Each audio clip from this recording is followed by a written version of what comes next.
I'd like to thank everybody for joining this LabRoots webcast.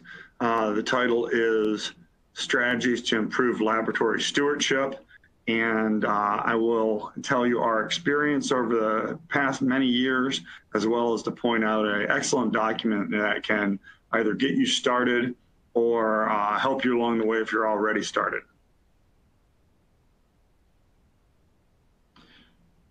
So the who, why, what, how.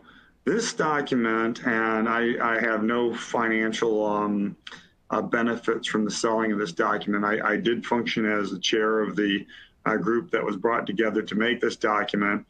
It's a CLSI document, GP49, Developing and Managing a Medical Laboratory Test Utilization Management Program. And I just think it's a wonderful document to have in your library. Who wrote it? I will say I was so thrilled to be able to work with really folks who are legends in the field and have done this for much of their life. And who should do this work locally? It will really talk to that within the document. It explains the whys, the explanation of the changing workscape and reimbursement differences from volume to value-based reimbursement. Many of these types of things describes why certain tests need not be performed. One of the things I think is most important about it is it has great recipes in it, what to do. So if you're at a loss for an idea, you can see what some of these legends have done over the years. How was this created? It really is a Clinical Laboratory Standards Institute process, which is the creation of consensus documents. And so that is exactly what this is. It's consensus of this group. And as I mentioned, numerous examples and ways to report your successes. So many of this, the first portion of this talk comes as excerpts from this document.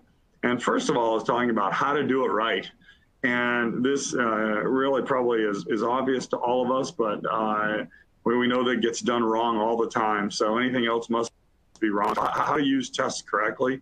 Well, the correct test has to be ordered in the correct situation, of course. And when that doesn't occur, we have issues. The specimen needs to be collected correctly. The laboratory needs to perform the test in a precise, accurate, timely manner. And we know that if there are analytical errors, leads to repeats. If results aren't available in time, docs will get impatient and reorder. It leads to repeats. And the test needs to provide clinically useful information that is interpreted correctly and acted upon promptly and appropriately. And so this really speaks to having an effector arm to your program. Us doing tests analytically correct is not enough. We have to reach out before the test and make sure it's correct. And we need to make sure after the test, somebody's acting on it. And this is really important that we recognize we are part of a larger system. And this is really systems-based practice.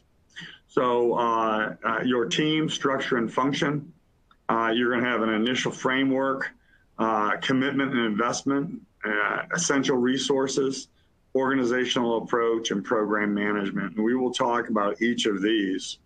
And so our title is about strategy. So in the box, strategies and tactics are gimmicks that will have limited impact unless the purpose of the intervention is true, we're doing this for the right reasons, and the correct people are engaged. So we really need to think about modes. Why are we doing it and who's on this team?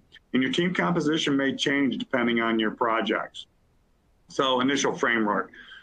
This document brings forth the idea that no one size fits all. You really have to look at how other folks are doing it and look at what would work at your institution. All politics are local. So you also need to have organizational and individual alignment. If I want to work on certain test issues and there's no organizational support for that, it's not going to go very far.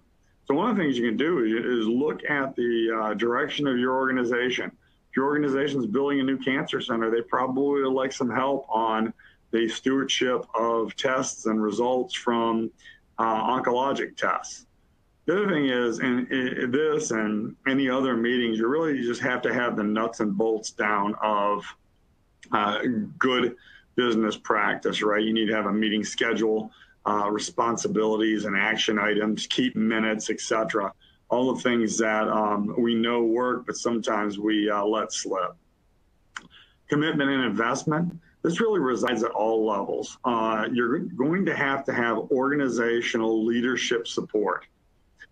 This really needs to be more than just moral support. You actually are going to sometimes need to have a part of a project manager funded, for example, or you may need to get bumped up in the queue to get data out of the informatics system. So the other thing too is sometimes the interventions that you do are going to make people unhappy. So you may want to make sure to sell this up before you and have approval and buy-in before you move these projects into operations. You're going to really need programmatic leadership. But you have to be aware of becoming a heroic leader and doing all of the work yourself. Don't be afraid to delegate. People are on your committee because they want to work in this space. So give them some work to do. Team members, you're going to want to have team members that are committed, engaged, active. They have some work to do. They're reporting back on something. Clinical and laboratory stakeholders, we are not doing this just from the laboratory. Again, this is all about systems-based practice. We're collaborating with our clinical colleagues. Co-creation is really key. And everybody's investing time here. So make sure that all that credit goes back, that folks' time is documented and valued. Thank their chair for allowing them to participate. Share your annual report or the report of projects that you've done with leadership so everybody gets credit. And this will build credibility of your team. People know that you know what you're doing, and they'll want to send more members to help. So essential resources. You really need to have somebody help you monitor these projects as they go through. So project management, you're going to pull a lot of data. So you need somebody to pull the data. You need somebody to analyze the data. This may be you, it may be someone on your team, but you need to have these people identified. Committee meeting preparation and participation. Somebody needs to put an agenda together, take minutes, etc. Presentations and meetings. You're going to have clinical stakeholders and institutional leadership, either represented or there as ex officios. You're going to want to do an impact analysis of your projects. So you put something in place. Did it work? Did it not work? This took people's efforts. So you're going to want to see how it worked operational and was there any financial impact.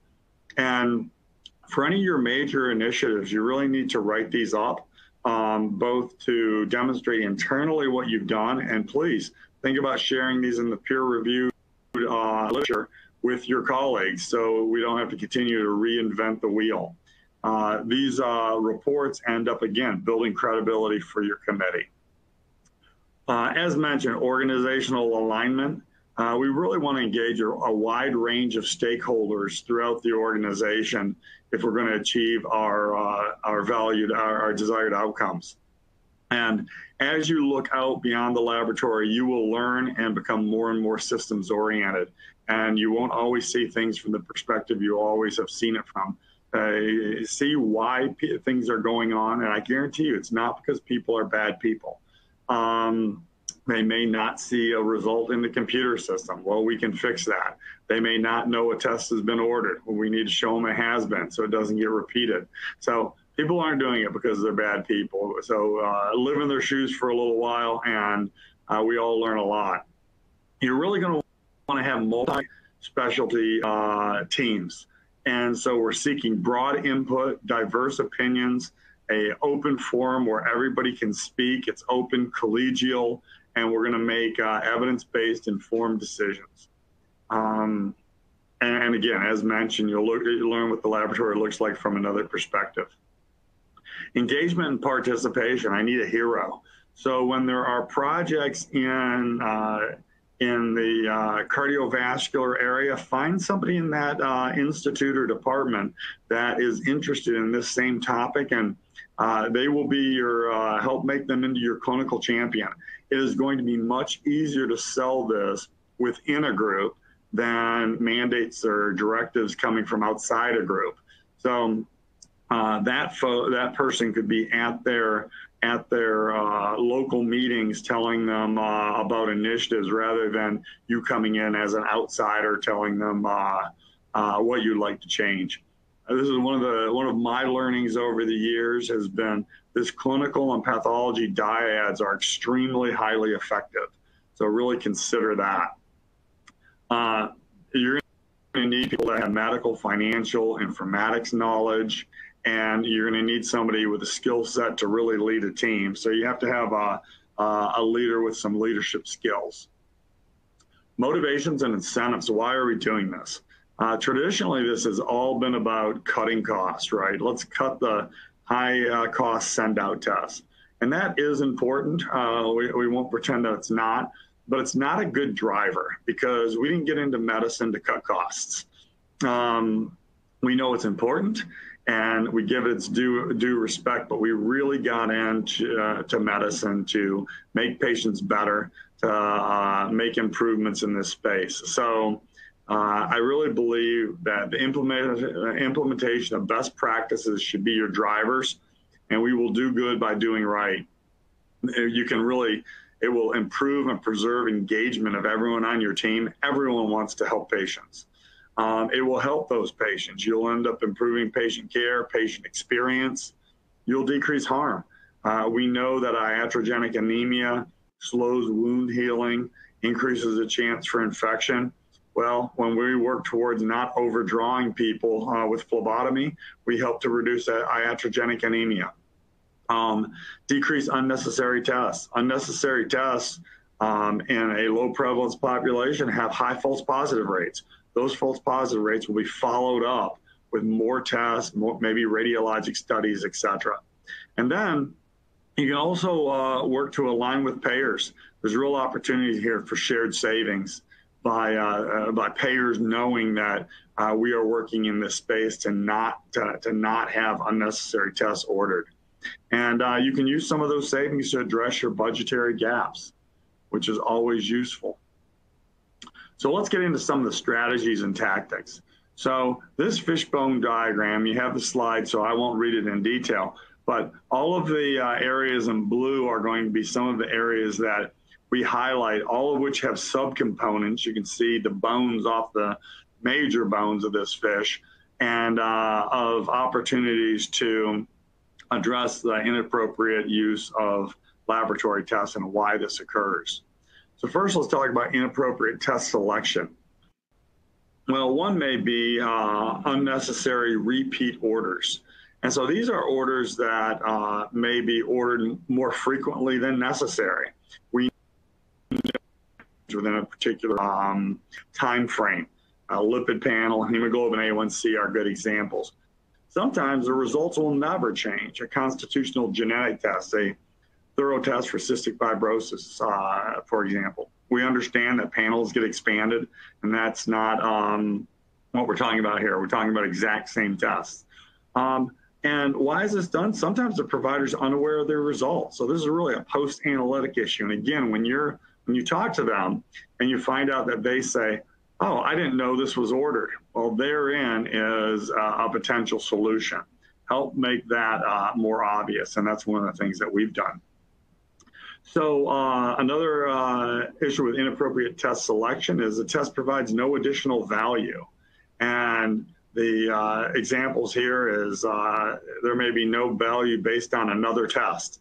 For example, free T3 is not needed if the TSH is normal.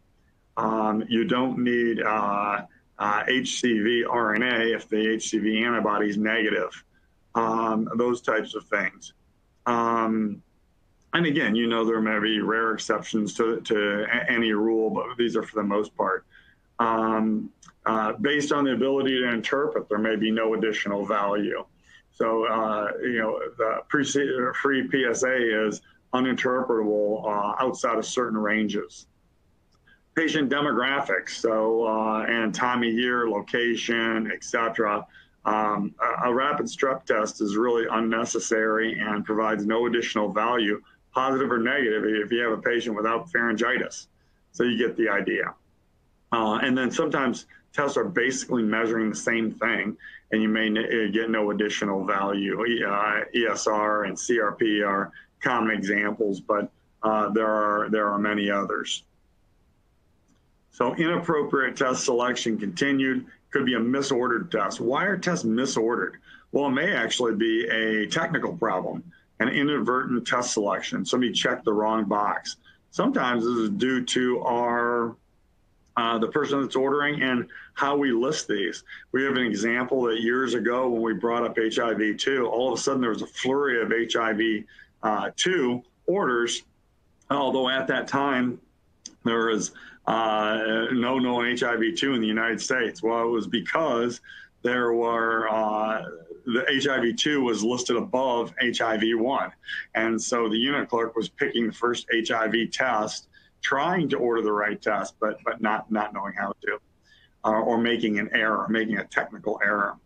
Sometimes there's cognitive problems, right? Sound-alike tests are good examples of this. Did you want magnesium or manganese? We've had issues with someone ordering a cryptococcal antibody when they really wanted a cryptococcal antigen test. Sometimes you need clarifying information around these. So those are some examples of sound-alike tests that may cause cognitive problems. Sometimes it's just a misordered test. And this, again, is really a lack of understanding of how the test functions, right? So misunderstanding about specific indications. So you have an example there for pheochromocytoma. More in my space, for allergic aspergillosis, we would not want a galactomannan, which is for invasive aspergillosis, but rather a serologic response to aspergillus. And again, as mentioned, sometimes these are due to improper menu or order set configuration. And this is extremely important. Ask yourself this question: when's the last time you thoroughly went through your ordering menu? Probably a while ago. When's the last time you looked at the order sets for OBGYN or for pediatrics? Probably a while ago. Sometimes we're not even asked to review those. And mistakes that occur in those are long lasting. They'll be here for many, many years. So that's built-in waste in the system that will be repeated over and over again. Inappropriate test procedure. And so it was either an inefficient procedure. In that case, there's unnecessary work being done, maybe over-processing that results in delays. And that example would be workup of normal flora in microbiology. Doesn't give any additional information. It could be an insensitive test procedure. Maybe it's an obsolete or insensitive test that has no diagnostic value or limited diagnostic value. It's still stuck on your menu. Get it off. Untimely result. A send out of a gram stains, CSF gram stain is really not going to help anybody. It's going to be poor patient care. And you want to make sure that your reflex testing is appropriate. Issues with erroneous or misordered results. Here we are talking about things like test performance errors, and we talked about this a little bit already, so we won't belabor it. Specimen quality and integrity issues. So if it's not a great specimen, if the specimen is compromised during transit, then we're really not getting an accurate result with regards to what's going on biologically. Probably going to be repeated, could even lead to medical harm if something is missed. And again, we've already talked about cognitive problems, but again, this is an opportunity to help educate our colleagues when these things occur. And then there are omission of testing, and this is really underutilization. I think this is really coming to the fore by newer practitioners of laboratory stewardship. If we're not just interested in cutting costs, which we aren't, we're really interested in optimizing patient care, then we care just as much about underutilization as overutilization. And these would be things like incomplete testing for a diagnosis. You have an example there of both tests that are needed for the diagnosis of Wilson's disease. We want patients with positive HCV antibodies to get a viral load so we can have a baseline. We want to make sure these people aren't lost to follow-up and show up years later with cirrhosis. We want patients with chronic conditions to be appropriately monitored. And all reflex testing, like in the third bullet point, to be appropriately performed. And when they're not, there really are malpractice issues. So we care as much about underutilization as we do overutilization. So some of the strategies, there are really 4 great big buckets of strategies: education and feedback, test order control, appropriate selection and application of laboratory testing procedures, and utilization of test results. We'll talk about these. A strategy, education and feedback. We know that prospective education, how to use these tests, is very limited impact. And this goes for everything from trying to educate about drunk driving or condom use to appropriate utilization of testing. So limited impact. You can then utilize decision support. And this comes in a variety of forms. Often when we're talking about education, it's relatively passive. Best practice alerts, directing people particular ways, and these can be helpful. Sometimes folks get too many of these. They get alert fatigue, and they end up not reading the alerts. So that's a challenge there. Retrospective can be very informative and can change practice. This is retrospective clinician profiling. You can see in the example, I believe that is of CRP or ESR utilization by a particular group of physicians. And you can see there's 1 or 2 really high utilizers, right? So those are the folks that you'd want to target and ask, why are they so far out from the rest of their colleagues? What's really important here is you got to compare groups with like practices. You can't compare OBGYN with family practitioners, et cetera.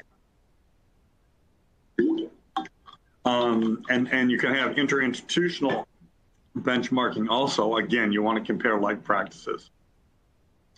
Strategies for test order control. Again, what we've talked about with order sets.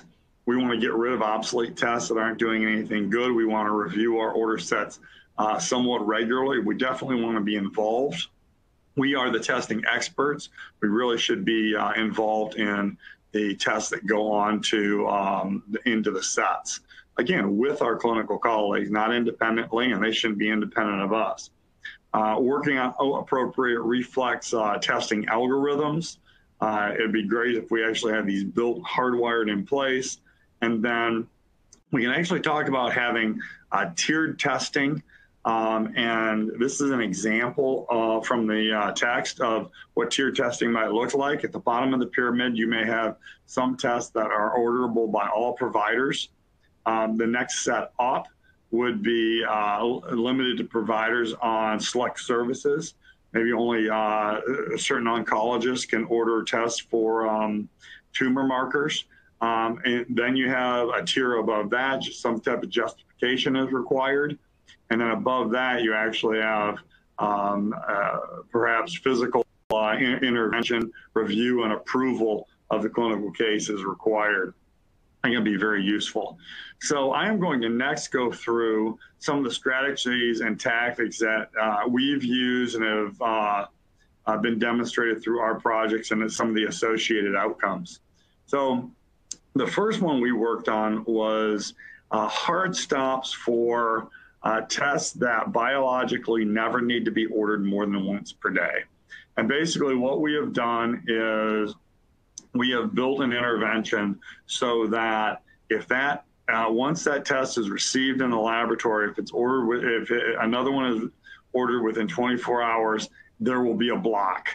And for every one of our interventions, we give docs the opportunity to override the intervention if they think it's medically necessary. And they do that by calling client services and getting a code that changes every day that allows them to override. And in this graph, the upper red line represents the number of initial times the intervention fires. We don't count total number because we have people that will try to reorder the test because they're not reading the alert. The bottom blue line is the number of overrides that come through clinical services. The difference between those two is the green or olive line, and that's the true number of stops that month. And then the purple line is the associated cost savings, materials and labor for not letting those tests go through. So these are individually small, low-cost tests that you'd probably never do an individual intervention on. So this is our way of casting the net widely. And you can see in the blue, there's small amounts of savings per month, but that adds up over time. So Ben Franklin, a small leak sinks a great ship. And so in a previous slide, in 2018, we stopped over 4,000 unnecessary tests. For the full program from January 2011, 38,000 unnecessary tests. And it's 56,000 a year, so not a huge number, but that's a technologist's salary, and $500,000 as we let this run. Regional smart alerts, we were asked to do the same type of intervention for our regional hospitals. When we did this, there were a number of reasons we couldn't roll out a hard stop. And so what we did was we built the same type of intervention, but they could override it at the computer screen. And so this is essentially also what the hard stop looks like. And I give one of our informatics individuals, Ms. Shirley Stahl, the call out, because years ago she had the idea and said, hey, if they're trying to order a test that's already been ordered, why don't we give them the results if it's available? So not only do we tell them they don't need the duplicate, but if the results are available, we say, and here's what you were looking for. And the docs love this. So that's been useful in building goodwill with the physicians on the floor. Here in this instance, they can just click through. You can see on the bottom to accept the order or not.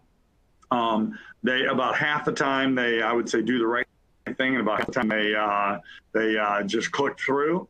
But we also maintain tabs on that. And in our region in 2018, stopped over 9,000 unnecessary tests. And this ran since October 2013, and has stopped 36,000. And again, little cost savings individually, but it adds up over time. So we've done if you want to read about this, you can find our paper in American Journal of Clinical Pathology. And we looked at the effectiveness of each of these alerts, hard stop versus soft stop, and the cost savings per intervention.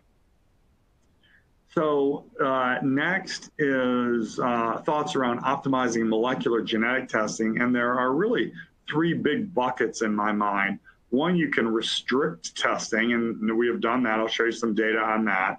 You can use genetic guidance, and this is where laboratory-based genetics counselors are absolutely indispensable. And then you can do algorithmic testing, which we've not done as much. Our colleagues at Mayo Clinic have been much more forward-thinking with regards to developing these algorithms. So visit their websites. They've done a great job in this and in many other areas. So our restricted use initiative, basically we ask the question, should anyone on campus be able to order these expensive molecular genetic tests when they probably don't have the requisite training to interpret them appropriately? And we got the answer no, that we could limit these to, quote, deemed users. And we define these as individuals that use these routinely in their practice. And so these would be things like medical genetics and radiology, et cetera. And so you can see that And unfortunately, the dollar sign for the 2017 number that was not updated to 2018, and it's incorrect. We stopped few tests, but they end up being worth a lot of money because they're all expensive. And the number on the right is correct for the whole program. It started in November 2011. This is running through December 2018. 601 tests stopped over that time period for a savings of 1.1 million. So definitely worth thinking about. And this gets around stopping erroneous orders on the expensive tests, curiosity orders. And one of the things that we did was we did a look back on what happens when these are blocked. And you can see in the ambulatory setting, half of the time, that's on the dark maroon on the right, they did no follow-up. We recommend, this is a restricted test. If you think it's clinically indicated, get a follow-up with medical genetics, et cetera. On inpatients, 3/4 of the time, they didn't request a follow-up. So we really think these were not needed tests. The other portions of these pie charts demonstrates when they did get some kind of consult. And what we love about this is we think this is both efficient and effective. It's efficient in that we're not doing unnecessary testing. We like it as effective because we feel like we're driving these patients that need to see a subspecialist to the appropriate subspecialist. So we think this is a great opportunity to improve patient care while we decrease unnecessary testing. Employ a laboratory-based genetics counselor if you have a decent volume of send-out testing, and these folks are absolutely amazing professionals. They review the tests that are going out the door. These would, in our place, because we had already built the restricted use initiative, they will be reviewing miscellaneous tests that are going out the door, and people call those by a variety of names, miscellaneous or wild tests, something like that. And so these folks are experts in genetics, and they can look into the patient chart and interface with the provider. These folks have great communication skills, good emotional intelligence. And here you can see in 2018, they intervened on 465 tests for a savings of $213,000. And their only charge is to get the patient the right test. It's not to deny testing. It's not to get a cheaper test. It's, in their professional opinion, what's the best test. That's their charge. And the total intervention for our program that started back in 2011, running through December 2018, almost $2 million to their credit in tests that were not performed because of their intervention. I absolutely love this slide. We did a snapshot of one of our genetics counselors, relatively early in this program, 152 consecutive interventions. And what's important to recognize is that if she saw a test, say a pediatric neurology test, and it was being ordered as a miscellaneous by a pediatric neurologist, she's less likely to intervene. Here's somebody who's a deemed user ordering a test that's in their space. However, if she saw that same test ordered by a rheumatologist or a family practice doc, she's going to pick up the phone and talk to them. And the docs always have the ability to override her. It's just how we built this system, just like they can override the interventions. But again, she has great communication skills, great emotional intelligence, and look at what happened. In the green, when she picked up the phone, we followed 152 consecutive interventions. 58% of the time, they decided they didn't need the test. 18% of the time, the order proceeded either because after she talked to them, it was an appropriate test, or because they demanded to have the test. But what I love about this graph is 24% of the time, almost a quarter of the time, they were ordering the wrong test. She changed this, with their consent to a better test. So if you think about this, if she had not been in place, a wrong test, an expensive wrong test would have went out the door. That test would have been done, It would have taken the doc time, and hopefully they would have found out it's the wrong test. Care would have been delayed. So by having this person upstream, up front, intervening, they got the right test in a timely manner. So again, it's efficient in that we're not doing unnecessary testing. It's effective and patient-centered in that we're directing providers to the correct test. So really great work, Jackie. Both of these interventions were published in Journal of Molecular Diagnostics if you want to read more, and you can see the precipitous drop after both the electronic restrictions and the genetic test triage. Highly effective. One of the other interventions that we've done is expensive test notification, and here we just tell people, do you know this test is over? And we bucket it $500 and then $1,000 increments up. And most of the time, and we also publish this in American Journal of Clinical Pathology if you want to read more, most of the time the docs click through and they still want the test. About 12 to 13% of the time they don't. So it sounds like an ineffective intervention, but it's only firing for expensive tests. So you can see in 2018, 467 times the doc said, you know what, I probably really don't need this. And it saved $352,000. So from the time this went live in 2013 through 2018, over 1,000 unnecessary tests were averted, saving the operations $1.3 million and the patients, because remember, they'll have to pay for some of this out of pocket. So really good for anybody. What we learned here, I at first didn't want to do this test because I said, we're already intervening with the restricted tests, with the genetic counselor, and I thought, this is going to be more for the genetics folks. Turned out a lot of these tests were the newer molecular heme tests, and so that's some of the folks that were being picked up by this intervention that were not being picked up by the other. We were asked to extend the hard stop in time. And so we've done that for a number of tests. C. diff you can only get once every 7 days, whether it's positive or negative. A hemoglobin A1C once per month. We understand that the biological lifespan of hemoglobin A1C is longer than that. This is compromise. And so you will want to think about compromise, never compromise your principles, but you don't always have to have things your way. So what will work for your clinicians, what will work for you, meet in the middle, and it's better to have things that are moving you forward than not being moved at all because of stubborn adherence to one particular thought.